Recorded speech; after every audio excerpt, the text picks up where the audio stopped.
আসসালামু আলাইকুম ওয়া রাহমাতুল্লাহি ওয়া বারাকাতুহু। সম্মানিত ভাই বন্ধুগণ, আপনারা সকলেই কেমন আছেন? আশা করি ভালো আছেন। আমি আল্লাহ তাআলার অশেষ মেহেরবানিতে ভালো আছি। আজকে আমি স্রষ্টা আছেন তার নবম নম্বর পর্ব আলোচনা করব।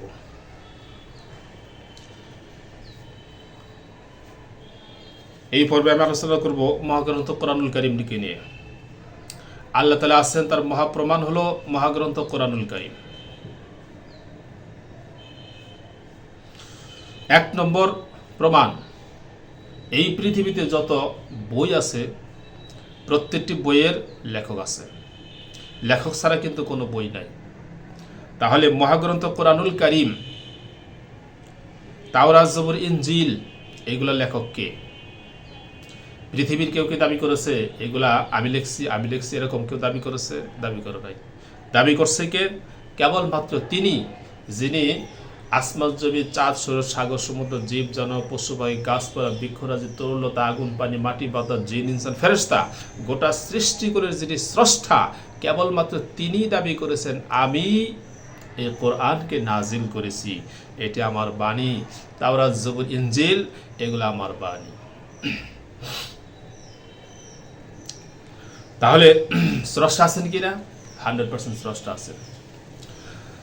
2 নম্বর, আল্লাহ তাআলা মহাগ্রন্থ কোরআনুল কারীমকে উম্মি নবীর উপরে নাজিল করেছেন। উম্মি নবীর উপরে কেন কোরআন নাজিল করলেন? তার কারণটা কি? তার কারণ হলো যে যাতে মানুষ বলতে না পারে যে উনি লিখেছেন। যদি উনি ডক্টরেট করা থাকতেন তাহলে মানুষ কি ধারণা করত যে উনি নিজে এই কিতাব লিখছেন। এই কারণে তারা উম্মি নবীর উপরে নাজিল করেছেন, যাতে এই ধারণা মানুষ করতে না পারে। উম্মি কাহাকে বলা হয়? উম্মির অর্থ অনেকে ভুল করে। উম্মির অর্থ করে অশিক্ষিত, কিন্তু উম্মির অর্থ অশিক্ষিত নয়। উম্মির অর্থ হলো যিনি এই পৃথিবীর কারু কাছ থেকে লেখাপড়া শিখেন নাই, কিন্তু তিনি শিক্ষিত। এই পৃথিবীর কারো কাছ থেকে লেখাপড়া শেখেন নাই।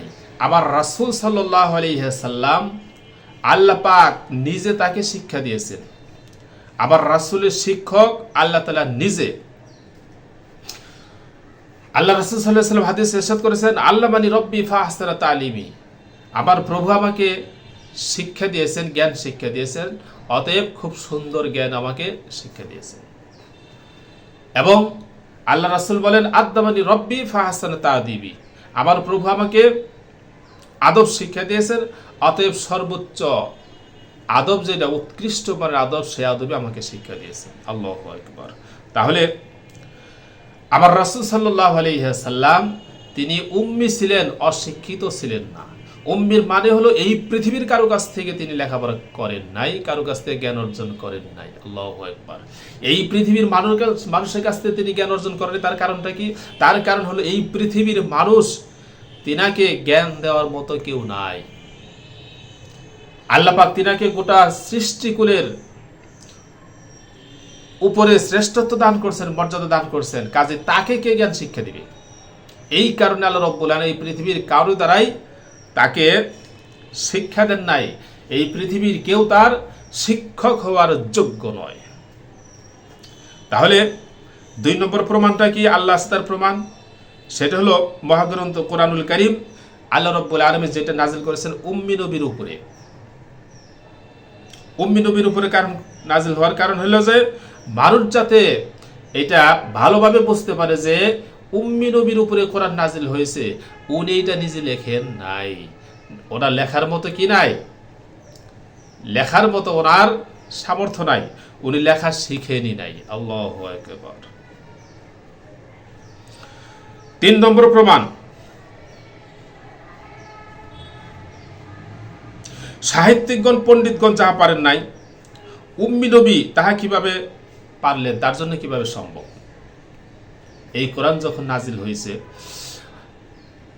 আরবের সকল সাহিত্যিকগণ চেষ্টা করছে এই কোরআনের সূরার মতো সূরা বানানোর জন্য, আয়াতের মতো আয়াত বানানোর জন্য। পারছে? পারে নাই। আল্লাহু আকবার। তাহলে এত বড় বড় পণ্ডিত সাহিত্যিক তারা পারে না, তাহলে সেটা নবী মুহাম্মদ সাল্লাল্লাহু আলাইহি সাল্লাম কিভাবে পারলেন? তার মানে এই কোরআন নবী মুহাম্মদ সাল্লাল্লাহু আলাইহি সাল্লাম লেখেন নাই, এটা কোনোদিন তার দ্বারা সম্ভবও নয়। তাহলে স্রষ্টা আছেন, এটা তার মহাপ্রমাণ যে এই কোরআন স্রষ্টা তার উপরে কি করছেন? নাজিল করছেন। 4 নম্বর, সাহিত্যিকতার যুগে আল্লাহ তাআলা এই কোরআন নাজিল করছেন।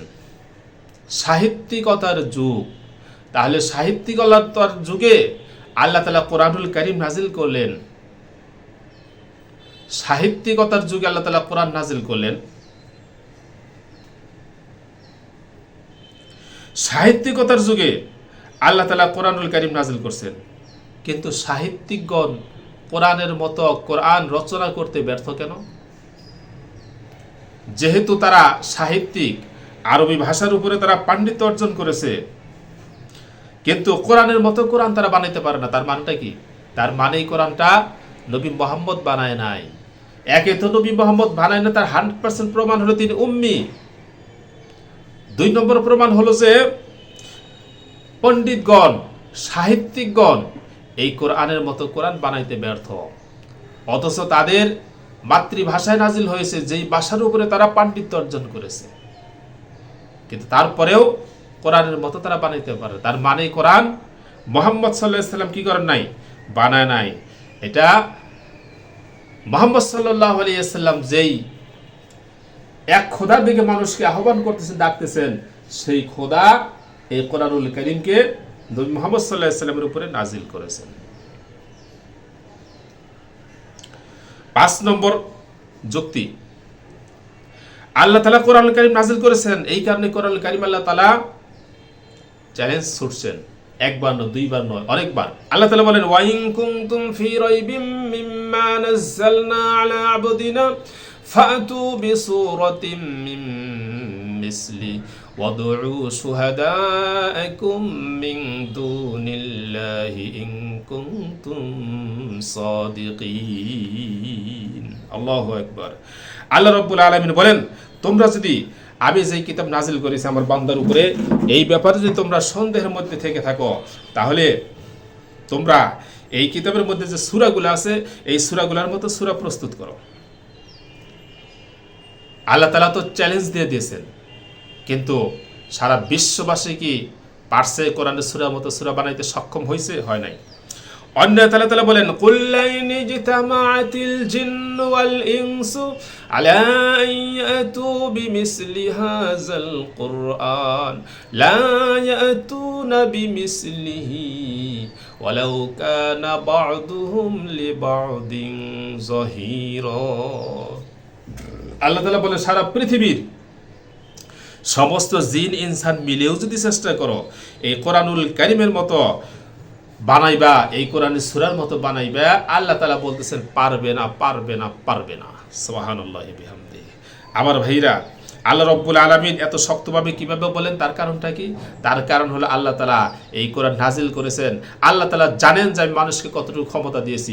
এই কোরআনের মতো সূরার মতো সূরা বানানোর কোনো ক্ষমতা মানুষকে আল্লাহ তাআলা দেন নাই। এই কারণে আল্লাহ তাআলা এরকম শক্তভাবে চ্যালেঞ্জ ছুড়ছেন। আমার ভাইরা, কিয়ামত পর্যন্ত মানুষ চেষ্টা করবে, কিন্তু পারবে না।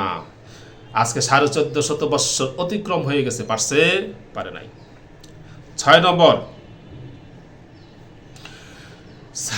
যারা সাহিত্যিক পণ্ডিত, তারা কোরআনের মতো সূরার মতো সূরা বানানোর জন্য চেষ্টা করছে, একদিন 2 দিন নয়, তারা বহুদিন পর্যন্ত চেষ্টা করছে। চেষ্টা করে যখন কোরআনের মতো বানাইতে না পারছে, তখন তারা পরিষ্কার করে জানিয়ে দিয়েছেন, লাইসা হাযা কালামুল বাশার, এটা মানব রচিত কালাম নয়। আল্লাহু আকবার। এটা কি নয়?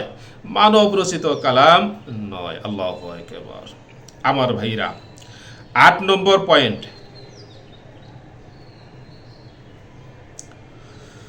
কোরআনটা নাজিল হয়েছে কাদের ভাষায়? আরবিদের ভাষায়। আরবিদের ভাষায় কোরআন নাজিল হয়েছে। তাহলে আল্লাহ তাআলা তাদের ভাষায় কোরআন নাজিল কইরা দিছেন, কিন্তু তারা সেই কোরআনের মতো বানাইতে পারেন। তার মানেটা কি? যাতে করে তাদের বিবেকের ভিতরে ধাক্কা লাগে যে নবী মুহাম্মদ সাল্লাল্লাহু আলাইহি সাল্লাম তিনি উম্মি, এই কোরআন তিনি কিভাবে বানাবেন? মুহাম্মদ সাল্লাল্লাহু আলাইহি সাল্লাম উম্মি, কাজে এই কিতাব তিনি কিভাবে বানাবেন?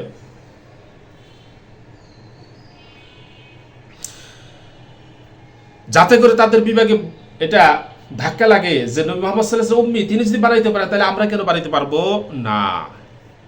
এই ধাক্কা লাগানোর জন্য আল্লাহ তাআলা কি করছেন? আরবি ভাষায় নাজিল করছেন। আল্লাহ তাআলা এমন খেলা খেলে দিয়েছেন যে তাদের ভাষায় নাজিল করছেন, কিন্তু তারা সেই কোরআনের মতো বানাইতে পারে না। আল্লাহু আকবার। এখন 8 নম্বর পয়েন্ট হলো, তখনও মানুষ এই কোরআন নিয়ে বিভিন্ন ধরনের মন্তব্য করছে। কেউ বলছে এই কোরআন সে অন্য দেশ থেকে আমদানি করেছে। এখন আবার কথা হলো, আমদানি যে করবে, নবী মুহাম্মদ সাল্লাল্লাহু আলাইহি ওয়াসাল্লাম তো আরবের বাহিরে কোথাও যাই নাই, সর্বোচ্চ সিরিয়া পর্যন্ত গেছেন তার দেশ থেকে। মক্কা মদিনা থেকে সর্বোচ্চ সিরিয়া পর্যন্ত গেছেন, কাজেই এর বাহিরে তো সে যাই নাই। এখন সিরিয়া থেকে যে আমদানি করবে, সিরিয়ার মানুষ তো কোরআন গ্রহণ করছে, কোরআন শুনে আশ্চর্য হয়েছে, তারা কোরআন শুনে ইসলাম গ্রহণ করছে। তাহলে কি প্রমাণ হইল? সিরিয়া থেকে তিনি এটা কি করেন নাই? আমদানি করেন নাই। এবং তারা জিনের কালাম বলছে, যেটা জিনের কালাম, তাদের এই কথা মিথ্যা। তার কারণ জিনেরাই কোরআন শুনেই আশ্চর্য হয়েছে। কোরআনুল কারীমে সেই কথা বলছেন, কুল উহিয়া ইলাইয়া আন্নাহু ইসতামা'a নাফারুম মিনাল জিন্নি ফাকালু ইন্না সামি'না কুরআনান আজাবা। জিনেরা এই কোরআন শুনে আশ্চর্য হয়ে গেছে। তারা এই কোরআনের উপরে এবং কোরআনের যে নাজিল করেছেন তার উপরে তারা কি করছেন? ঈমান আনছেন। আল্লাহু আকবার। আবার তারা জাদুর কথা বলছেন, যে এটা জাদু। তো তাদের এই কথাটাও মিথ্যা। তার কারণ হলো যে মক্কার মানুষজন নবী মুহাম্মদ সাল্লাল্লাহু আলাইহি ওয়াসাল্লামকে জাদু করছে কিনা কেউ, বা উনি জাদুর কালাম মানুষকে শোনায় কিনা, এর জন্য তারা চিকিৎসক নিয়ে আসছে, জাদুর চিকিৎসাকারী। তো জাদুর চিকিৎসাকারী আইসা নবী মুহাম্মদ সাল্লাল্লাহু আলাইহি ওয়াসাল্লামকে বলছেন যে তোমার উপর যে যত বড় জাদুই করে থাকুক, বা শয়তানের আসর হয়ে থাকুক, জিনের আসর হয়ে থাকুক, আমি সবচেয়ে বড় চিকিৎসক, আমি তোমার চিকিৎসা করব। তোমার কি সমস্যা তুমি সেটা বলো। আল্লাহু আকবার। আল্লাহ রাসূল সাল্লাল্লাহু আলাইহি ওয়াসাল্লাম কি করছেন? তার সামনে খুতবা পাঠ করছেন। খুতবা পাঠ করে কোরআনুল কারীম থেকে শোনানো শুরু করছেন। খুতবা শুনে সে অস্থির হয়ে গেছে, হতবাক হয়ে গেছে। কোরআনুল কারীম শুনে সে অস্থির হয়ে গেছে, আর বলতেছে না না না, এটা কোনো জাদুর কালামও নয়, এটা কোনো জিনের কালামও নয়, এটা ঐশী বাণী। আল্লাহু আকবার। এই কথা বলে সে নিজে ইসলাম গ্রহণ করে চলে গেছেন। আল্লাহু আকবার। তাহলে এটা যে জাদুর বাক্য নয়, এটাও 100% সত্য। আমার ভাইরা, 9 নম্বর প্রমাণ, আবু জাহেল সহ মক্কার বড় বড় যারা কাফির ছিল, লিডার ছিল, এরা নবী করিম সাল্লাল্লাহু আলাইহি ওয়াসাল্লামের ঘরের চতুর্দিকে তারা দাঁড়িয়ে থাকতো, আর রাসূল সাল্লাল্লাহু আলাইহি ওয়াসাল্লাম কোরআনুল কারীম তেলাওয়াত করতো, সেই তেলাওয়াত তারা শুনতো। আল্লাহু আকবার। এটা একদিনের ঘটনা নয়, 2 দিনের ঘটনা নয়। এই ঘটনা তারা কোরআন তেলাওয়াত শুনতো, এবং কি যখন সকাল হয়ে যেত তারা কোরআন তেলাওয়াত শুনে মগ্ন থাকতো। হঠাৎ করে দেখতো যে ফর্সা হয়ে গেছে, তখন তারা দৌড়াদৌড়ি শুরু করতো, একজন আরেকজনের সাথে গুতা লাগতো। তখন তারা একজন আরেকজনকে বলতো তুমি আসছো কেন, সে বলতো তুমি আসছো কেন। আবার সবচেয়ে গোল হয়ে একত্র হয়ে তারা বলতো যে সাবধান, আমরাই মক্কার মধ্যে সবচেয়ে সম্ভ্রান্ত লোকজন, আমরাই নেতা, আমরাই মানুষদেরকে ইসলাম থেকে দূরে থাকার জন্য বলতেছি, আবার আমরাই সেই কোরআন শুনতেছি। তাহলে এটা যদি সাধারণ জনগণ জানে, তাহলে কিন্তু আমাদেরকে আর তারা নেতা মানবে না। সাবধান, কালকে থেকে আর মুহাম্মদের কোরআন শোনার জন্য কেউ আসবে না। আল্লাহু আকবার। কিন্তু পরের দিন আবার দেখা গেছে সকলেই গেছে। কি বুঝলেন? এটা কোরআন যে ঐশী বাণী, কোরআন যে 100% আকর্ষণীয় মহা সত্য কিতাব, কোরআন যে মহা সাহিত্যিকতাপূর্ণ কিতাব, এইটা হলো তার 100% প্রমাণ। এই কিতাব যে মুহাম্মদ সাল্লাল্লাহু আলাইহি ওয়াসাল্লাম লেখেন নাই, এটা তার 100% প্রমাণ। তার কারণ নবী মুহাম্মদ সাল্লাল্লাহু আলাইহি ওয়াসাল্লাম কিতাব লিখলে এই কিতাব কোনোদিন মক্কার কাফির মুশরিকরা শোনার জন্য ভিড় জমাইতো না, চুপে চুপে গিয়ে শুনতো না। তার কারণ মুহাম্মদ মক্কার লোকদের চাইতে ভালো লিখতে পারতো না, আর মুহাম্মদ তো লিখাই শিখে নাই। আল্লাহু আকবার। কথা বুঝে আসতেছে? আমার ভাইরা, 10 নম্বর প্রমাণ, আল্লাহ তাআলা যে চ্যালেঞ্জ করছেন তোমরা কিতাবের মতো বানিয়ে দেখাও। ওই চ্যালেঞ্জ কি ওই শুধু মক্কাবাসীর জন্যই ছিল? ওই চ্যালেঞ্জ কি শুধু ওই যুগ পর্যন্ত সীমাবদ্ধ ছিল? না, আজকেও আছে, কিয়ামত পর্যন্ত থাকবে। কাজে আজকে যারা নাস্তিক মুক্তমনা, তোমরা ইসলামকে নিয়ে বিভিন্ন ধরনের মন্তব্য করতেছ, বিদ্রুপ করতেছ, তোমাদের জন্য এই চ্যালেঞ্জ অব্যাহত রয়ে গেছে। তোমরা পারলে কোরআনের সূরার মতো সূরা বানিয়ে দেখাও। তোমরা তো পারবেই না, তোমাদের পূর্বপুরুষ যারা ছিল তারা পারে নাই, কিভাবে সম্ভব? 11 নম্বর, মহাগ্রন্থ কোরআনুল কারীমকে বিজ্ঞান সমর্থন করে। মহাগ্রন্থ কোরআনুল কারীমকে বিজ্ঞান সমর্থন করে। আল্লাহু আকবার। আবার ভাইরা, 12 নম্বর প্রমাণ, বিজ্ঞান যদি আগে আসতো, কোরআন যদি পরে আসতো, তাহলে কি হইতো? কোরআনকে মানুষ মিথ্যা বলতো। মানুষ বলতো যে কোরআন বিজ্ঞানকে সমর্থন করতেছে, কোরআন বিজ্ঞানকে সমর্থন করতেছে, বিজ্ঞান অনুপাতে কোরআনকে আবিষ্কার করা হয়েছে, এই কথা বলতো। কিন্তু এই কারণে আল্লাহ রাব্বুল আলামিন বিজ্ঞান পৃথিবীতে বিকশিত হওয়ার আগে কোরআনকে আল্লাহ রাব্বুল আলামিন দুনিয়াতে পাঠাইছেন, যাতে কোরআনের উপরে মানুষ এই অপবাদ আরোপ করতে না পারে। আল্লাহু আকবার। আল্লাহ তাআলাই কোরআন নাজিল করেছেন, বিজ্ঞানের বিকাশ আল্লাহ তাআলা ঘটাইছেন, কিন্তু বিজ্ঞানকে পরে রাখছেন যাতে করে বিজ্ঞান কোরআনকে সমর্থন করে। এর দ্বারা মানুষ কোরআন যে সত্য তার একটি পয়েন্ট মানুষের আরো বেশি হয়ে যায়, এবং মানুষ যাতে সেটা বুঝতে পারে। 13 নম্বর পয়েন্ট, ভবিষ্যৎবাণী। কোরআন যে কয়টা ভবিষ্যৎবাণী করেছে, সকল ভবিষ্যৎবাণীগুলো সত্য হইতেছে এবং ভবিষ্যতে বাকিগুলো সত্য হবে। যেমন রুম বীজের কথা আল্লাহ তাআলা কোরআনুল কারীমে ঘোষণা দিয়েছেন, যেটা একটা আশ্চর্যজনক, আসমান জমিন হয়ে যাওয়া, জমিন আসমান হয়ে যাওয়া এমন কঠিন একটি বিষয় ছিল, কিন্তু সেটা অল্প কিছুদিনের ভিতরেই দেখা গেল সেটা কি হয়ে গেছে? 100% বাস্তবায়ন হয়ে গেছে। আবু লাহাব সম্পর্কে কোরআন মন্তব্য করেছে, তার স্ত্রী সম্পর্কে কোরআন মন্তব্য করেছে। কাজেই এরা কিন্তু আর ইসলাম গ্রহণের সুযোগ পায় নাই বা গ্রহণ করে নাই।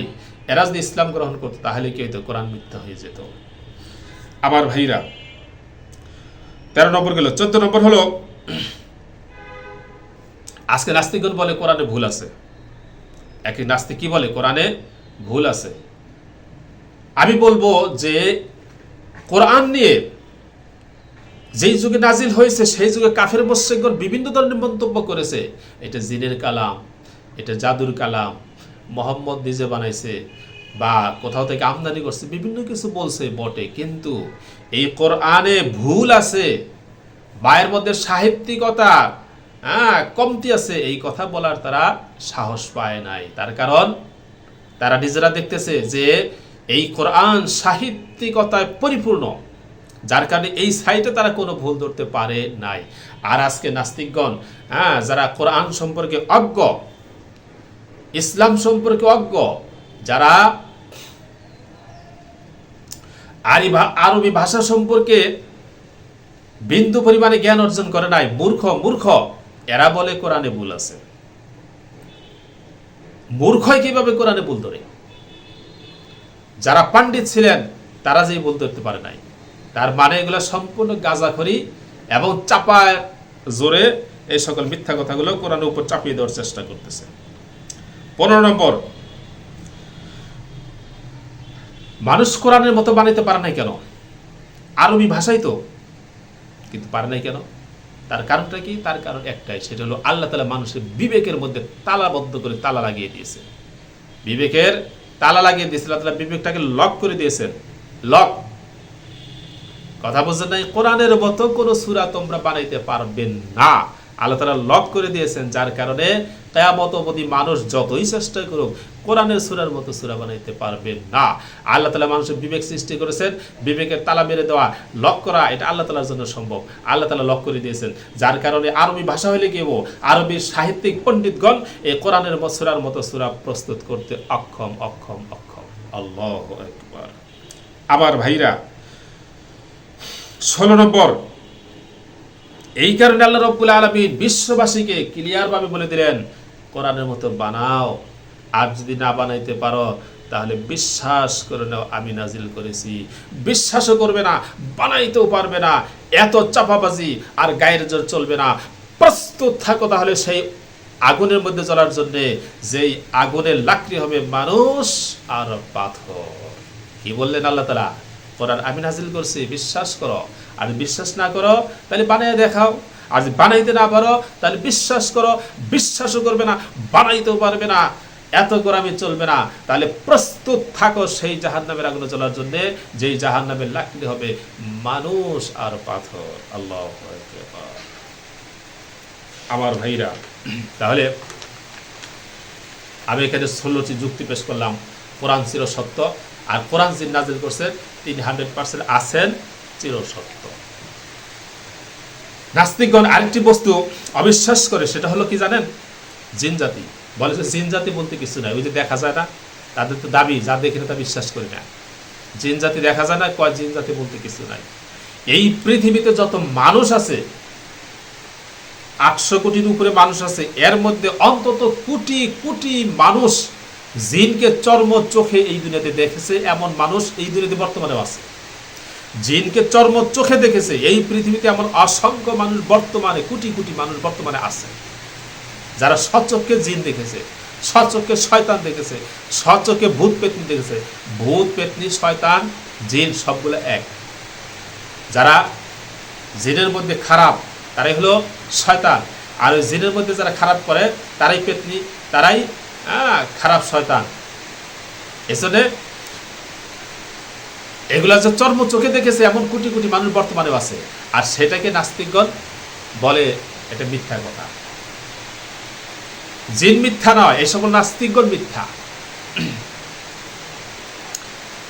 স্রষ্টা আছেন, এটা হলো তার আরেকটি মহাপ্রমাণ যে আল্লাহ তাআলা দেখা যায় না, এক জাতি জিন জাতি তেনাদেরকে সৃষ্টি করেছেন। আরেকটি বিষয় হলো যে আল্লাহ, তার আরেকটি প্রমাণ হলো যে আল্লাহ রাব্বুল আলামিন মাজলুমদেরকে সাহায্য করেন, আর জালেমদের উপরে আল্লাহ তাআলা গজব ফেলায় এই দুনিয়াতে।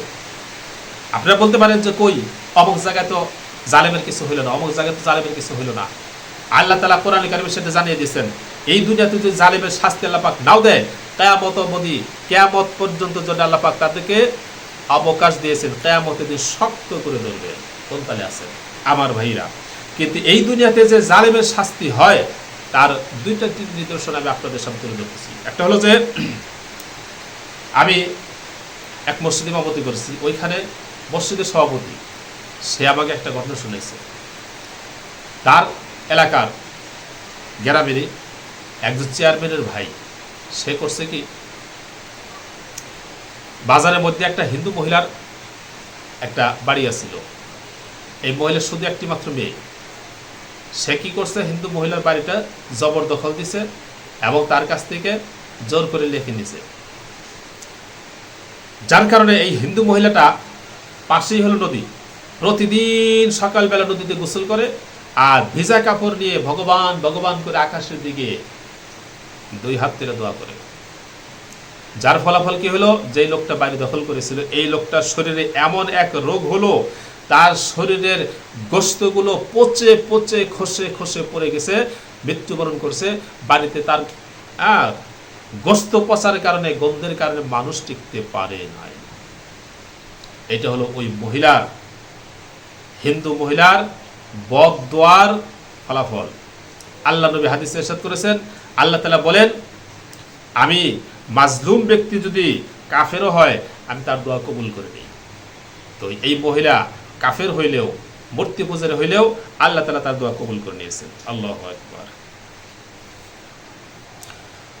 ওই এলাকায় আরেকজন লোক, ওই সভাপতি আমাকে বলছেন যে হুজুর এখানে আরেকটা ঘটনা ঘটছে, যে বড় একজন জমিদার, সে তার জমিন কিভাবে বৃদ্ধি করবে এটা ছিল তার লোভ। এই লালসায় সে মাতোয়ারা ছিল। তো মানুষের জমিন জুলুম করে নিত। কিভাবে জুলুম করত? একজন মানুষ, আগের মানুষ তো বেশিরভাগই গরিব ছিল, পায়ে জুতা নাই, ছাতা নাই, রৌদ্রের মধ্যে চলতেছে, বাড়ির সামনে রাস্তা, ওই রাস্তাতে যাওয়ার সময় দেখতো যে জুতাও নাই, ছাতাও নাই। তাকে ডাকতো, ডাইকে তারকে বলতে যে তুই জুতা ছাড়া ছাতা ছাড়া কেন চলতেছিস, তারা কিছু টাকা দিত, যা জুতা কিন ছাতাকে।